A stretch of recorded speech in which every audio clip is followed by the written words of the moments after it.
예수님의 세 가지 시험을 다루고 있죠. 예수님을 마귀의 시험에 직면하게 하시는 분은 성령님이십니다. 그죠? 왜 성령님께서 예수님을 마귀의 시험에 직면하게 하셨을까? 그것은 지난 시간에 제가 말씀드렸던 것처럼 하나님께 속한 사람과 또 마귀에게 속한 사람의 그런 차이가 무엇인지, 특별히 하나님께 속한 사람이 귀하게 여기는 것과 마귀에게 속한 사람이 귀하게 여기는 것이 무엇인지, 두 사람의 가치관과 삶의 차이가 무엇인지를 드러내십니다. 이 세 가지 시험은 신자는 어떤 존재이고 어떻게 살아야 되는 존재인지를 예수님을 통해서 우리에게 보여주시죠. 첫 번째 시험이 보여주는 게 뭐였어요? 신자는, 하나님의 사람은 떡으로 사는 게 아니라 말씀으로 산다. 그죠? 떡이 중요합니다. 떡이 필요 없다는 뜻이 아니에요. 이 세상에서 살아가는 데 있어서 필요한 것들입니다. 중요한 것들이죠. 그러나 더 중요한 게 있습니다. 우리는 그것이 하나님의 말씀입니다. 우리는 단지 이 땅에서 생존하기 위해서 사는 자가 아니라 하나님의 말씀에 순종하고 하나님의 뜻을 이루어 드리기 위해서 사는 자들이에요. 그것을 일깨우는 것이 오늘 첫 번째 시험의 내용입니다. 두 번째 시험의 내용이 무엇입니까? 이번에는 예수님을 어디로 데려가요? 거룩한 성정 꼭대기로 데려갑니다. 그리고 거기에서 뛰어내리라는 거예요. 네가 하나님의 아들이라면 거기서 뛰어내리라는 거예요. 그러면 어떻게 된대요? 그가 뭐라고 말합니까? 시편 말씀을 인용해요. 6절은 시편 91편의 말씀을 인용한 겁니다. 뭐라고 말해요? 그가 너를 위하여 그의 사자들을 명하시리니 그들이 손으로 너를 받들어 발이 돌에 부딪히지 않게 하리로다. 네가 하나님의 아들이 아니냐? 네가 뛰어내린다면 하나님께서 너를 보호하기 위해서 천사들을 동원해서 네 발을 다 보호할 것이고, 그죠? 떨어져 다치지 않도록 너를 지켜주실 것이 아니냐라는 거예요. 무엇에 대한 시험일까요? 이것을 통해서 마귀가 뭘 노리고 무엇을 우리에게 보여주라는 것일까? 일단 표면적으로 보면 네가 하나님의 아들이라는 것을 증명해 보라는 말이죠. 그죠? 네가 하나님의 아들이라면 증거를 대봐. 증명해봐. 이런 표현으로 들립니다. 그런데 생각해 봅시다. 마귀가 예수님이 하나님의 아들이라는 걸 모를까요? 귀신도 알아요. 그죠? 예수님의 공생애 동안에 수많은 귀신들이, 예수님이 쫓아내는 귀신들이 예수님을 볼 때마다 거룩하신 하나님의 아들이라고 고백했어요. 귀신의 대장인 마귀가 예수님이 하나님의 아들이라는 것을 모를 리가 없어요. 그러면 단순히 네가 하나님의 아들이라면 증거대봐 라는 의도는 아닐 거예요. 그럼 뭘 노리는 걸까요? 오히려 그가 하나님의 아들이라는 걸 알고 있어요. 그걸 전제로 하는 시험이에요. 무슨 말입니까? 이런 뜻이에요. 너 하나님의 아들이잖아. 하나님의 사랑받는 아들이잖아. 그렇다면 네가 얼마나 하나님의 사랑받는 아들인지를 세상에 보여주라는 거예요. 드러내라는 거예요. 너는 하나님의 기적을 동원할 수 있잖아. 넌 하나님이, 네가 원하면 하나님이 천사들도 동원하고 갖가지 능력을 동원할 거잖아. 그렇게 함으로써 네가 하나님의 아들이라는 걸 만천하에 드러내라는 거예요. 네가 얼마나 대단한 존재인지, 네가 얼마나 하나님의 사랑을 받고 있는 존재인지, 하나님이 너를 위해서 어떤 일을 할 수 있는지를 사람들한테 보여주라는 거예요. 그렇게 해서 뭘 노리라는 거죠? 자부심, 자기의 영광, 그런 것들을 추구하라는 거예요. 만일 네가 이런 복선이 깔려, 이런 의도가 깔려 있는 거죠. 네가 만약 그렇게 해서 하나님의 아들임을 세상에 딱 드러낸다면, 네가 기적을 동원하고 막 천사들이 막 나타나서 너를 막 지키고 하는 모습을 사람들이 본다면 어떻게 되겠어? 사람들이 네가 하나님의 아들이란 걸 알아볼 거 아니야. 그리고 너에게 복종하고 너를 높이고 너를 칭송할 거 아니야. 그러면 네 말을 잘 듣겠어, 안 듣겠어? 네 말을 잘 들을 거 아니야. 그러면 네가 원하는 일들이 쉽게 풀릴 거 아니냐. 어때요? 맞는 말이에요? 틀린 말이에요? 그럴듯해 보여요. 실제로 이때뿐만이 아니었어요. 예수님의 3년의 공생의 기간 동안, 사역하는 기간 동안 계속해서 이런 유혹이 예수님을 찾아왔었습니다. 사람들이 예수님을 만나서 예수님이 복음을 전하고 말씀을 전하고 여러 가지 기적을 행할 때마다 사람들이 뭐라고 말했어요? 네가 하나님의 아들이라는 걸 증명해봐. 네가 무슨 권위로 이런 일을 해? 네가 그러할 권위가 있다는 것을 한번 증명해봐. 네가 하나님의 아들이라고? 그럼 자격을 보여줘봐. 그 증거를 대봐. 이런 기적도 행해보고 저런 기적도 행해봐 라고 요구를 했어요. 근데 그때마다 예수님이 어떻게 하셨어요? 그래? 잘 봐. 똑똑히 봐. 내가 하나님의 아들이라는 거 드러내줄게. 증명해볼게 라고 하셨을까요? 아니에요. 그때마다 침묵하셨어요. 예수님이 십자가에 달려서 죽어가시는 그 순간에도 사람들이 조롱했어요. 네 하나님의 아들이라며 남은 구원하고도 니는 못 구하네? 정작 너 자신은 구원하지 못하네? 네가 하나님의 아들이라면 십자가에서 내려와봐. 그럼 믿을게. 우리 같으면 어떻겠어요? 딱 기다려. 내려간다. 그죠? 너 내려가면 가만 안 둬. 이러면서. 그런데 그렇게 하지 않으셨어요. 예수님은 조용히 십자가에서 숨을 거두셨어요. 오늘 본문에도 예수님이 뭐라고 대답하세요? 7절에 보니까 주 너의 하나님을 시험하지 말라 하였느니라. 왜 하지 않으셨을까요? 왜 예수님은 공생의 기간 동안에 사람들이 요구하는 기적, 사람들이 요구하는 어떤 증명을 하시지 않았을까요? 그럼 오히려 일이 쉬웠을 텐데. 예수님이 얼마나 대단한 분이시고 예수님이 하나님의 아들이라는 것이 딱 증명이 돼서 모든 사람들이 예수님께 딱 복종했을 텐데 왜 하지 않았을까요? 우리 생각에는 그게 더 효과적일 것 같아요.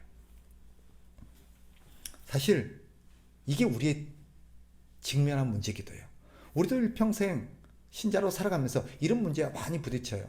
살다 보면 그런 거 한 번쯤 경험했을 거예요. 어려움에 빠질 때가 있잖아요. 병에 걸릴 때도 있고 다칠 때도 있고 어떤 어려움, 어떤 사업이 안 될 때도 있고 어떤 문제에 빠졌을 때가 있어요. 그때 하나님 앞에 간절히 기도해요. 하나님, 저 좀 도와주세요. 이 병 좀 고쳐주세요. 이 문제 좀 해결해 주세요. 그러면 우리의 바람대로라면 그 문제가 하나님 앞에 간절히 기도했을 때 해결이 되면 좋겠어요. 그러면 주변 사람들한테 할 말도 있잖아요. 우리 하나님이 나 도와주셨어. 내 기도하니까 하나님이 응답해 주시더라. 봤지? 그러니까 너도 하나님을 믿어야 돼. 봐봐. 이게 우리가 원하는 그림이에요. 그죠? 근데 기도했는데 응답이 안 돼요. 안 돼요. 사랑하는 사람 좀 고쳐달라고 그랬는데 안 고쳐주셨어요. 그럼 힘이 빠져요. 같은 문제에 부딪혀요. 근데 우리 주님이 뭐라고 말씀하세요? 그 해답으로 이렇게 말씀하십니다. 주 너의 하나님을 시험하지 말라. 무슨 말일까요? 신앙이라는 것은 뭐냐? 하나님을 믿는다는 것은 말 그대로 하나님을 신뢰한다는 뜻이다. 하나님을 믿는다는 것은 하나님의 말씀을 신뢰하는 것이다. 하나님 우리에게 말씀한 것을 그대로 믿는 거예요. 때때로 우리가 원하는 상황들이 풀리지 않고 우리가 원하는 대로 어떤 일들이 이루어지지 않아도 하나님을 신뢰하는 거예요. 우리 생각에는 이게 옳은 것 같고 이렇게 되는 게 더 좋은 것 같고 이게 맞는 것 같은데 하나님 그렇게 주지 않을 때는 하나님이 뭔가 우리가 알지 못하는 내가 미처 생각하지 못하는 뭔가가 있구나. 나는 이렇게 줬기를 바라는데 하나님 보시기에는 이거보다 다른 길이 더 옳은가 보다. 이렇게 하나님을 신뢰하는 거라는 거예요. 예수님이 보여주는 게 뭐예요? 신뢰하는 거예요. 자, 생각해 봅시다. 실제로 예수님이 만약에 그렇게 떨어져서 위험한 상황이 되면 하나님 보호하지 않을까요? 보호하실 거예요. 예수님 그걸 알아요. 내가 이렇게 하면 하나님이 이렇게 응답하시고 하나님이 어떻게 하시는 걸 알아요. 몰라서 그러는 게 아니에요. 확신이 없어서 그런 것도 아니에요. 그런데도 그렇게 하지 않으세요. 왜? 아버지를 믿기 때문에. 하나님 아버지를 믿기 때문에. 우리 예수님이 공생의 십자가를 지내기 전날 밤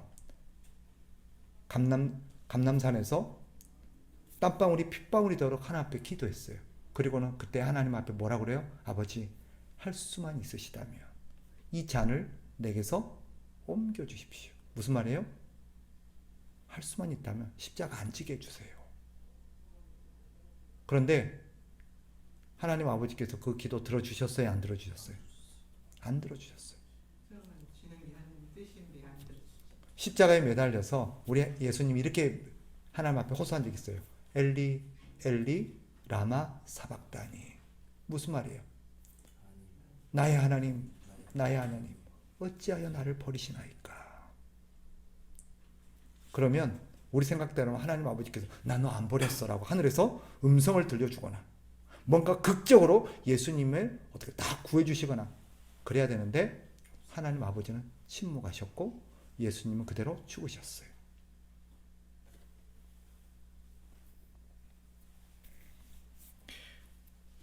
예수님이 우리에게 보여주신 그분의 삶을 통한 응답이 뭐예요? 끝까지 죽기까지 하나님을 신뢰하는 게 그게 신앙이라는 거예요. 하나님을 믿는 사람은 하나님을 의심하지 않아요. 끝까지 하나님을 신뢰해요. 그게 믿음이에요. 그래서 하나님을 시험하지 않아요.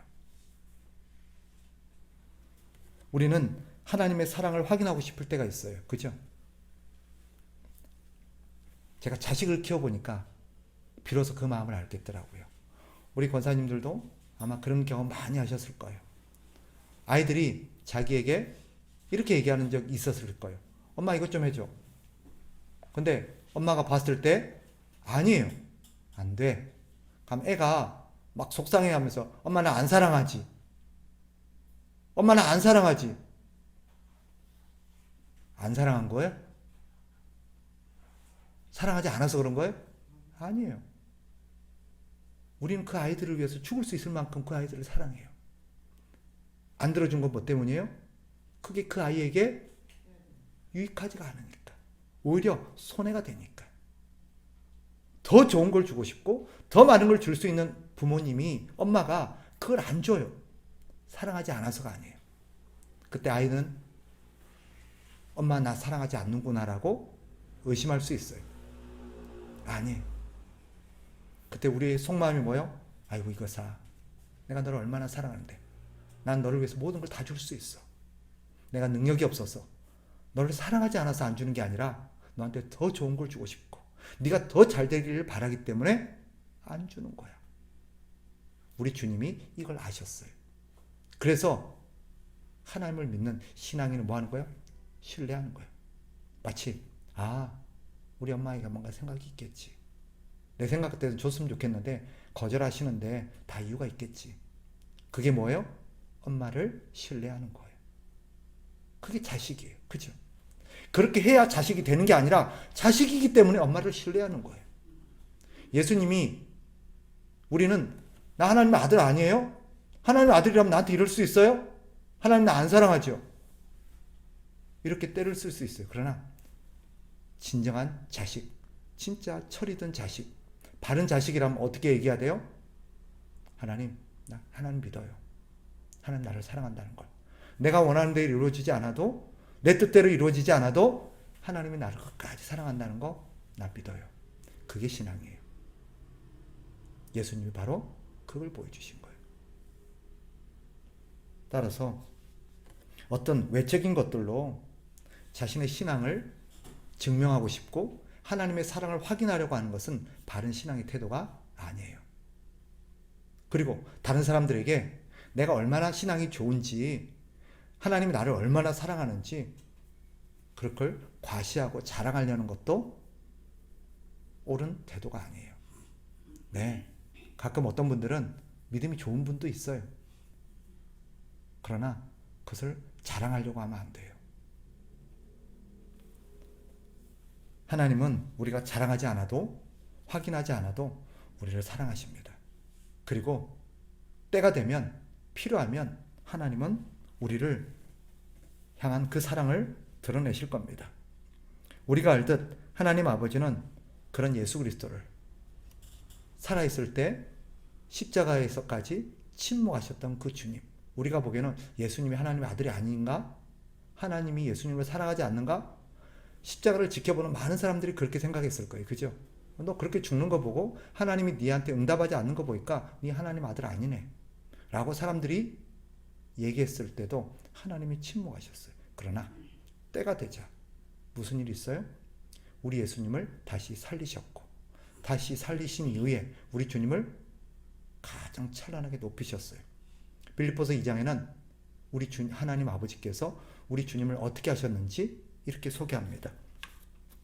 이러므로 하나님이 그를 지극히 높여 모든 이름 위에 뛰어난 이름을 주사 하늘에 있는 자들과 땅에 있는 자들과 땅 아래에 있는 자들로 모든 무릎을 예수의 이름에 꿇게 하시고 모든 입으로 예수 그리스도를 주라 신하여 하나님 아버지께 영광을 돌리게 하셨느니라. 사실 이 대목에서 하나님 아버지의 그 지극한 사랑이 묻어나요. 그동안 하나님 아버지께서 이때를 위해서 얼마나 인내하고 참으셨을까.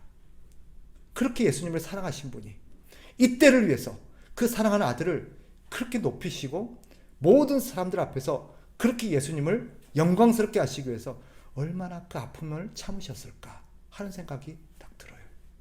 이때를 위함이었어요. 우리도 이런 날이 올 겁니다. 네. 이런 날이 올 거예요. 속상해하지 마세요. 서운해하지 마세요. 하나님의 사랑을 의심하지 마세요. 때가 되면 우리 주님이 높이실 날이 올 겁니다. 그때는 응답해 주지 않았던 것 같은데, 그때는 하나님이 침묵하셨던 것 같아요. 언젠가 우리는 깨달을 날이 올 거야. 이때를 위함이었구나. 이렇게 주님이 나를 높여주시는구나. 이렇게 주님이 나를 인정해 주시는구나. 그런 날이 올 겁니다. 이때를 위해서 우리 주님은 더 좋은 것을 우리에게 예비하고 계십니다. 세 번째 시험을 봅시다. 세 번째 시험은 마귀가 예수님에게 어디로 데리고 갑니까?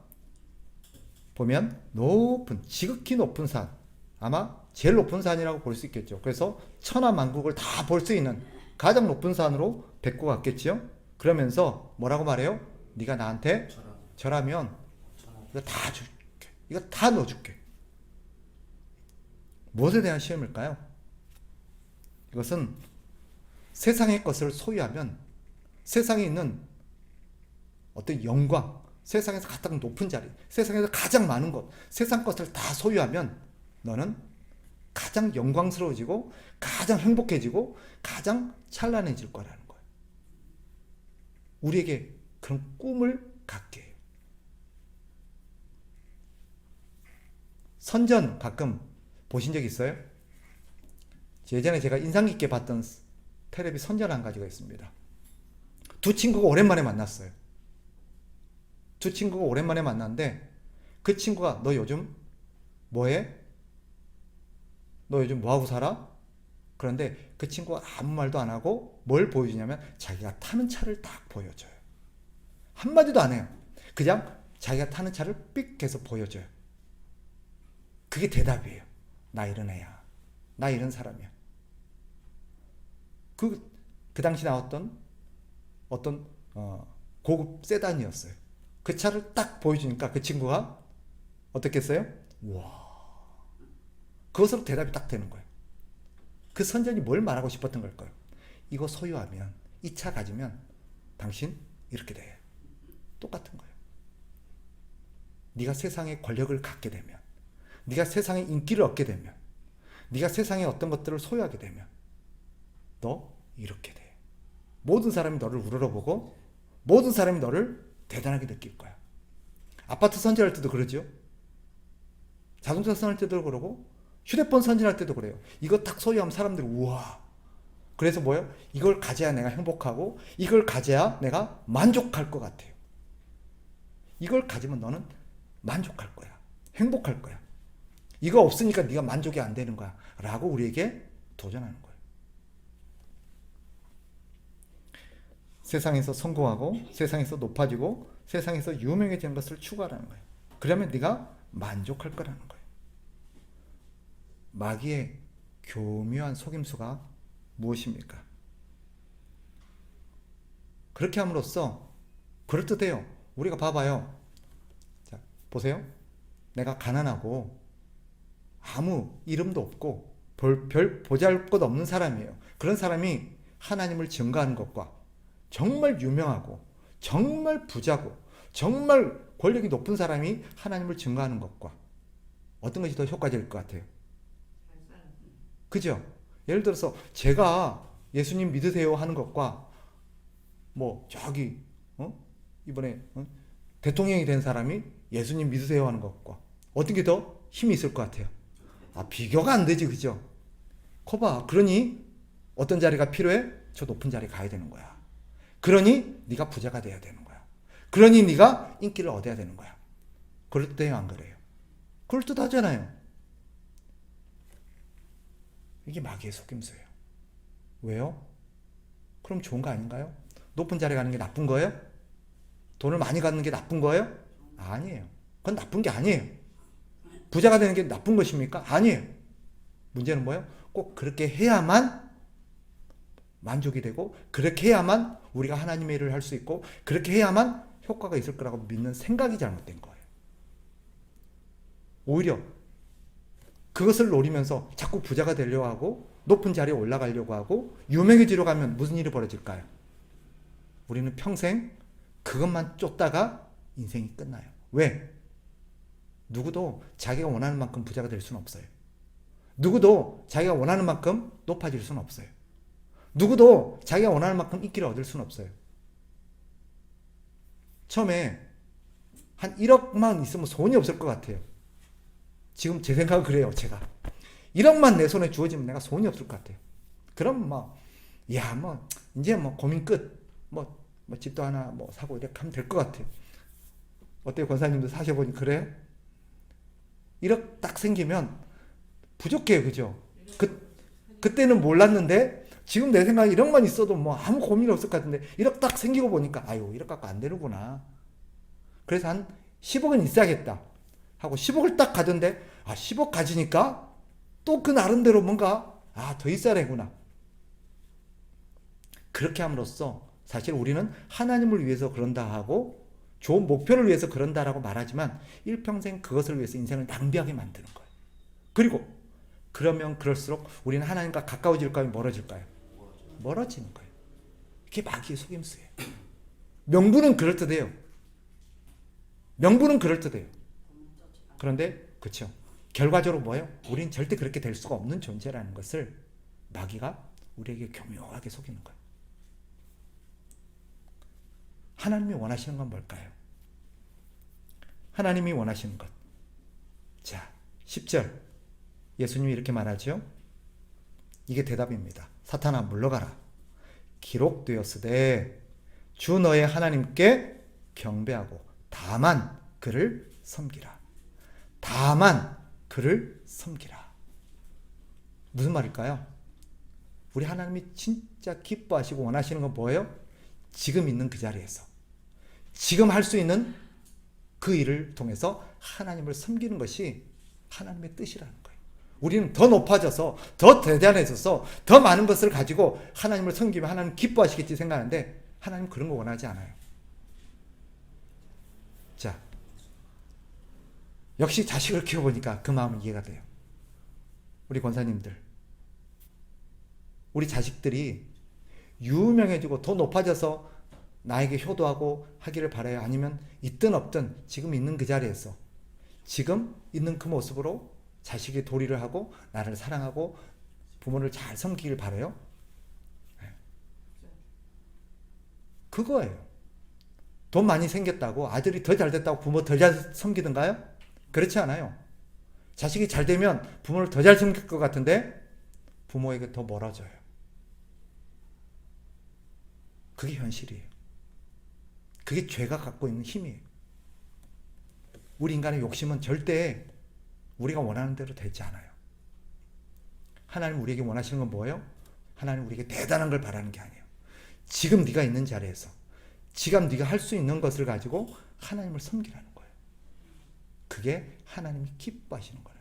마귀는 더 좋은 걸 드려야 돼, 더 많이 드려야 돼 라고 말하지만 하나님은 뭐예요? 그거면 좋게, 그거면 좋게. 말씀을 정리하겠습니다. 오늘 이 예수님이 받으신 시험을 통해서 하나님께서 우리가 일평생 살아가면서 부딪히게 될 세 가지 문제를 일깨우세요. 첫째는 뭐예요? 떡이 있어야 돼 산다, 세상 것이 있어야 산다 라고 생각하는 것 아니야. 신자는 하나님을 믿는 믿음으로 사는 거야. 말씀으로 사는 거야. 두 번째는 뭐예요? 우리가 자꾸 하나님의 사랑을 증명하려고 그러고 하나님이 나를 사랑하는지를 자꾸 여러 가지 방법으로 확인하려고 하고 하나님을 자꾸 의심하게 만들고 하는 것들.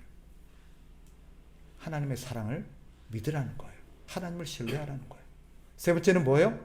우리가 더 크고 더 멋지고 더 잘 돼서 하나님을 섬기면 하나님이 좋아하실 거라는 생각. 그것을 위해서 헛된 데 우리 인생을 낭비하게 되는 거. 어쩌면 이 세 가지가 우리 인생을 사실은 당면한 문제였는지도 몰라요.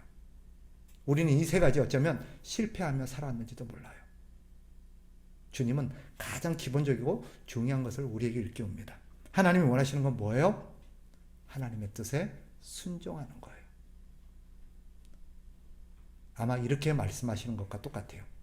하나님 나중에요, 제가 돈 많이 벌어서 하나님 일 할게요. 하나님한테 더 멋진 내가 예배당도 지어드리고 하나님 선교 사업에서 내가 멋진 거 많이 해드릴게요. 그럼 우리 하나님 뭐라 그럴까요? 됐어. 지금 네가 할 수 있는 거나 열심히 잘해. 난 그거면 좋게. 내가 돈이 없어? 아니죠. 그죠? 그거예요. 지금 우리는 있는 자리에서 우리가 할 수 있는 걸 가지고 하나님을 신뢰하면서 섬기는 것. 그것이 신앙인의 본분이라는 것을 오늘 예수님을 통해서 다시 한번 확인합니다. 이런 신앙으로서 마지막까지 핑계대지 않고, 그죠?